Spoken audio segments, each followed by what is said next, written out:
नमस्ते मित्रांनो. आज आपण पाहणार आहोत डायबिटीस हा आजार आणि त्या डायबिटीस आजारामध्ये पाळावयाची पथ्ये.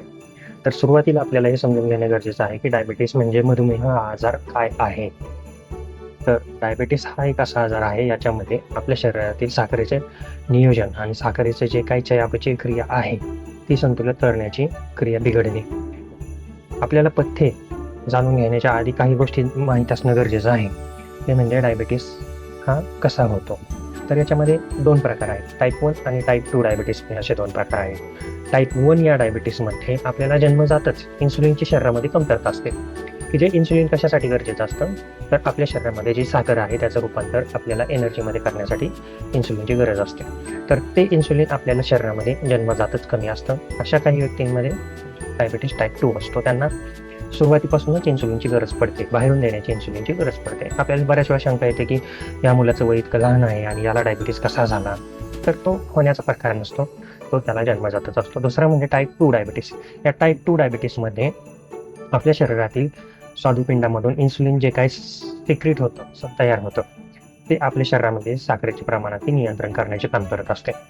पण काही वर्षांनंतर किंवा काही आजारांनंतर त्या आपल्या शरीरामध्ये जे इन्सुलिन सिक्रेट होतं त्याचं प्रमाण कमी होतं. अशा वेळी तो डायबिटीस तयार होतो. त्याला आपण डायबिटीस 2 म्हणतो. तर याच्यामध्ये फक्त इन्सुलिन कमी पडणे हा एकच घटक त्याच्यामध्ये कारणीभूत नसतो. तर याच्यामध्ये इन्सुलिन रेझिस्टन्स नावाचा एक प्रकार असतो. म्हणजे आपल्या शरीरामध्ये स्वादुपिंडामधून इन्सुलिन बाहेर पडतं, पण ते इन्सुलिन शरीरामध्ये पेशींपर्यंत पोहोचल्यानंतरही ते काम करू शकत नाही, कारण पेशींतर्फे इन्सुलिन रेझिस्टन्स असतो. मराठीमध्ये आपण त्याला असं म्हणू शकतो की इन्सुलिन रेझिस्टन्स म्हणजे इन्सुलिनला साथ देण्याची किंवा प्रतिसाद देण्याची जी प्रक्रिया आहे ती पेशींतर्फे केली जात नाही.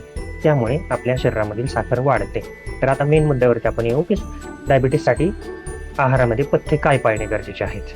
तर बेसिक गोष्ट म्हणजे एक लक्षात घेणं गरजेचं आहे की इन्सुलिन हा साखरेशी संबंधित आजार आहे. कोणत्याही प्रकारची साखर किंवा गोड पदार्थ आपण खाणं टाळलं पाहिजे. कोणते पदार्थ टाळले पाहिजे त्याच्यामध्ये जर आपण पाहिलं तर आपण याच्यामध्ये कोणते पदार्थ खाल्ले पाहिजेत आणि कोणते पदार्थ टाळले पाहिजेत हे आपण साईड बाय साईड किंवा समांतररित्या आपण पाहू. सुरुवातीला आपल्या अन्नामध्ये सर्वात महत्त्वाचं असतं म्हणजे चपाती, भाजी, भाकरी. त्याच्यामध्ये जो मेन घटक आहे तो म्हणजे धान्य. तर धान्यामध्ये तुम्ही खाऊ शकता अशा जे पदार्थ आहेत, धान्य आहे ते म्हणजे ज्वारी, बाजरी, नाचणी, ओट्स, ब्राऊन राईस म्हणजे पांढरा तांदूळ नाही, ब्राऊन तांदूळ असतो, तो तुम्ही खाऊ शकता. टाळावयाच्या पदार्थामध्ये धान्यामध्येही तेच आहे की तुम्ही पांढरा तांदूळ टाळला पाहिजे, मैदा टाळला पाहिजे, सुजी टाळली पाहिजे. तर भाज्यांमध्ये आपण काय काय खाऊ शकतो. आपण भाज्यांमध्ये सर्व प्रकारच्या पालेभाज्या खाऊ शकतो. त्याच्यामध्ये कोबी, भेंडी, गाजर, काकडी, मुळा हे सर्व आपण खाऊ शकतो. त्याच्यामध्ये काही अडचण येत नाही. पण भाज्यांमध्ये काही भाज्या अशा आहेत की ज्या आपण टाळल्या पाहिजेत. तर त्या म्हणजे बटाटा, केळी, रताळी या सगळ्या गोष्टी आपण टाळल्या पाहिजेत. आपण फळांमध्ये कमी गोडीची फळे खाऊ शकतो, जसे की पेरू, संत्रा, मोसंबी ही कमी गोडीची फळे आहेत, ही आपण खाऊ शकतो. आणि दुसरं म्हणजे जे आपण खायचे नाहीत अशी फळे म्हणजे पिकवलेले केळे, चिक्कू, आंबा, लिची, बेकरी स्वीट्स हे खाणं टाळलं पाहिजे.